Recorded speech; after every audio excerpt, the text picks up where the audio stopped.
Hey everyone, it's Marie again. Welcome back to my channel. I just got off of work and it's just been a crazy past week.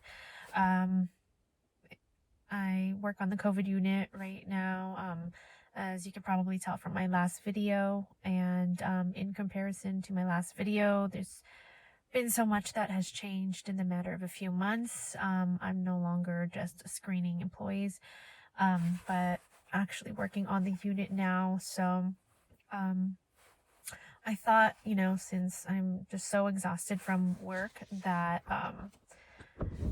we didn't even really get any breaks today. We got maybe 1 or 2 breaks in a 12-hour shift, and that's about it. There's just not enough staff to really take care of these patients. That even our charge nurse has their own set of patients, which is obviously not typical, and then much less a breaker nurse.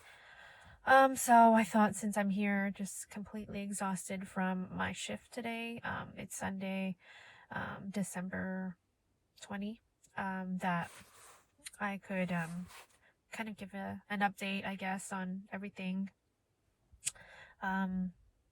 Patients are getting sicker by the minute, and we now have up to 6 COVID floors in our hospital, and patients are just requiring a high amount of oxygen. And unfortunately, so many people have died from this, and it's just so hard to explain to people that don't work in a hospital everything that happens, that everything that goes on with this illness, with this unknown, unprecedented illness. There's so much that we're learning as we go, that we just need to all support each other. But it's no longer just the typical 90-year-old patient with all these comorbidities.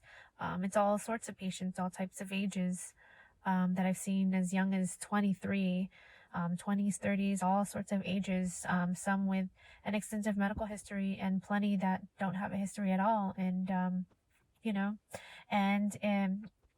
it's so unpredictable in the sense that, patients that have come in are requiring all amounts of oxygen, and whereas their family is still just at home, asymptomatic and completely fine, all positive. And it just goes to show you that you really can affect someone else's life, even though you are in fact stable yourself and you're asymptomatic, meaning you don't have any symptoms at all.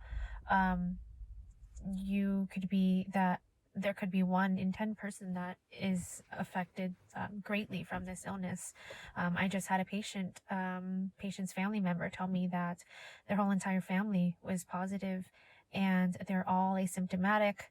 They are all at home, and their family member is here at the hospital fighting for her life. And it really is, such a good description of what COVID is like, that I wish people could really understand the repercussions of, that these patients really are fighting for their life, and it's literally sucking the living life out of them. There's, without getting too technical and into the logistics of it, people kind of compare it to pneumonia or the flu. And, although there are things that coincide with that and correlate with that, there's definitely a distinguishing factor in this COVID virus that makes us all, so concerned about this for our patients, in a sense where, I can have patients that are completely fine on room air without any oxygen, or 1 liters of oxygen, and the next thing you know, the minute they get up, their O2 levels just tank down to the 70s.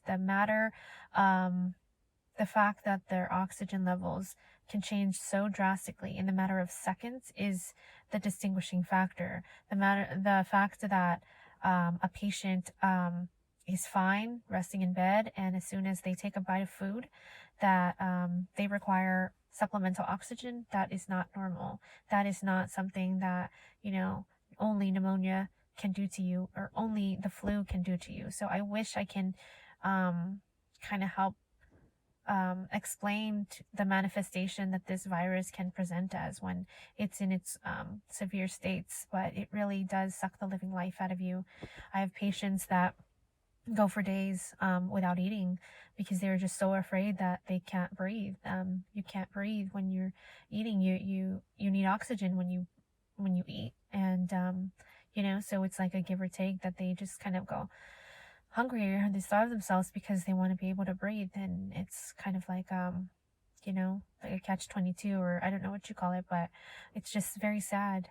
um you know Patients that are on high amounts of oxygen on a BiPAP machine, which usually people on sleep apnea use, or a CPAP machine, and you're just playing this tag game of oxygen versus other care, such as not only food but medications, that you're really trying to weigh the two. Patients that have a matter of 2 seconds to take their medications just so that they can put their oxygen machine back on and survive. And this oxygen levels drastically change, and it's just undescribable, really. Like, I know I'm trying my best to kind of put a picture to how it's like to be on a COVID floor, but I think unless you really see it or experience it. Anyways, I'm not in my scrubs right now because obviously we can't obviously we can't wear our own scrubs home, so it's just a constant measure of taking that extra step to protect ourselves and decontaminate everything when we get off of shift. That adds another few minutes to clocking in and clocking out. As I was saying with the COVID floor, it's a struggle having to balance all these different treatments with the patients, and having to do so, especially correlating with family over the phone for those patients that can't consent for themselves. That becomes a factor because obviously they would like to be here with their family member, and they can't do that, and so for their safety, of course. So, we're constantly trying to educate not only the patient, but explain to these family members and kind of give them a picture of how their family is doing. Probably one of the more sad situations is when we do get that free moment to FaceTime families, help patients FaceTime families using the iPad, or Zoom meeting is probably one of the sadder situations, because the patients can really see the vulnerability that their family member is going through. A lot of the times they can't even talk to the family because they just get so short of breath, and unfortunately they just have to kind of witness that. I've had to kind of interject a few times because the patient's oxygen was tanking so bad that just talking, simply just talking to their family member sucks the living life out of them. So it's never a pretty moment on the COVID floor, but it's even more so sad when you just see the patient not only physically break down, from their health, but also mentally. When you get that emotional breakdown, it's just, you really empathize for your patients, and it kind of humbles you. Obviously, you imagine yourself in that family member's position or that patient's position, and how it would be if the tables were turned.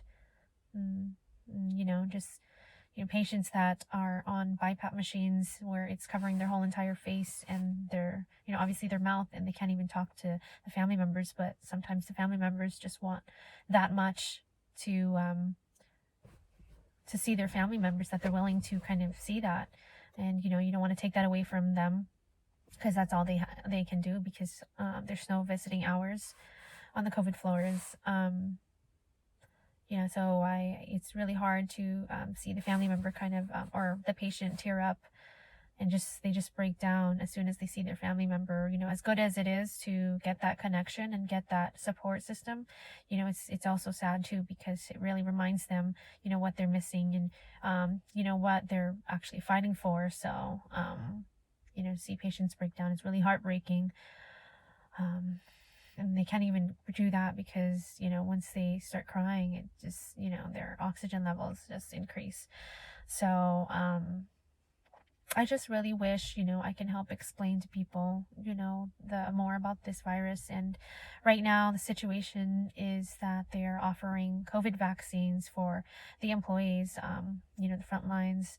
And at first I was reluctant because I always want to make sure that I learn more about something that I'm going to take. I'm a avid believer in vaccines, and I believe in the technological factor of it and the science of it. And I think it just kind of came so sudden that I needed a second to respond. But after kind of just working on the COVID for a few months, and me myself having asthma and having loved ones around me that can be pretty affected, it's really kind of, it's starting to hit home a little more, and I know more and more people now that have, that personally that have gotten it now. So I feel like it's hitting close to home for everyone. I think a few months back, it was safe to say that no one really knew anyone that had COVID except for what you see on TV. But now I think it's safe to say that everyone probably knows someone that has had COVID. And whether that affected you greatly or not,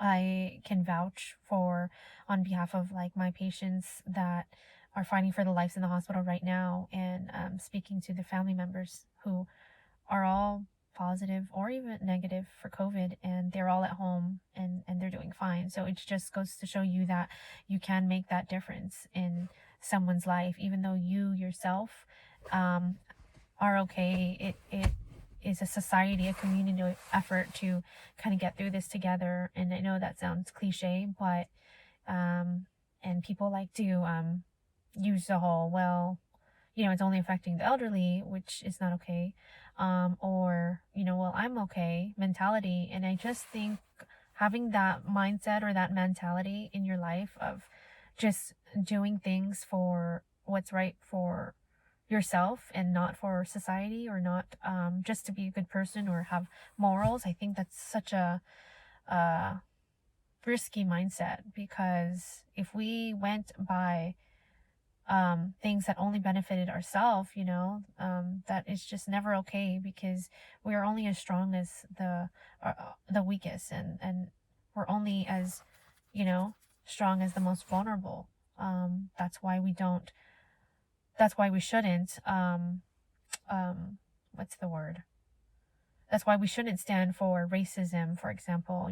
When is it ever okay to only support something that benefits you? Like just because no one is racist towards you doesn't mean that it's okay for people to be racist to each other, as if I can kind of say that without being political. But it's just, we have to do this together. Everything that we do, we have to do it as a society, and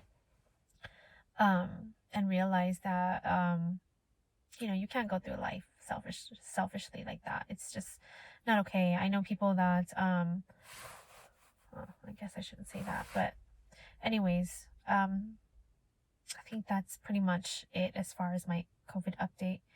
It's been a few months since I made one. This is only my second vlog of COVID.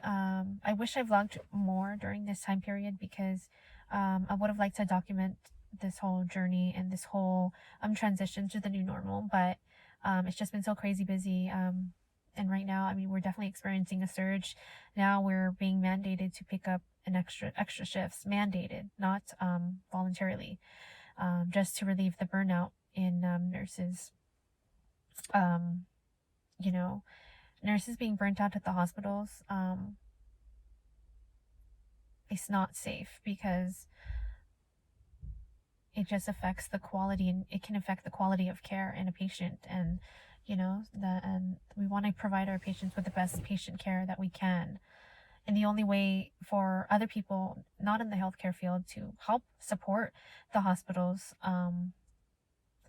the hospitals as a whole, entire staff, it is to do their part and do their part outside of the hospitals. That way we relieve the hospitals of all of this burnout that we're experiencing right now. We're still getting checked out at the hospitals. We're still checking our temperatures at the entrances, sanitizing, wearing masks.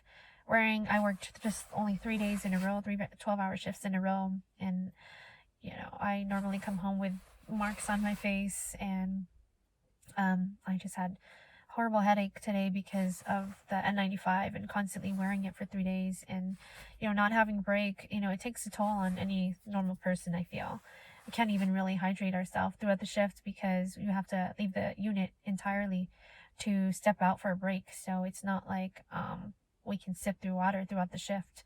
It's just we just have gotten those 2 breaks to eat what we can, drink what we can, and some nurses don't take breaks at all. So yeah, it's just some food for thought for anyone that was curious. I didn't want to make this super long, but I wanted to get everything that I wanted out and just kind of give you guys an idea of what it takes. I'll probably make another video like this if I can or if I have time, but right now I'm starving because we didn't get real breaks today. But I hope this didn't bore you guys too much. If you guys have any questions or want to see more videos like this, please let me know. And yeah, I hope you guys are all staying safe out there and stay home if possible. All right, bye guys.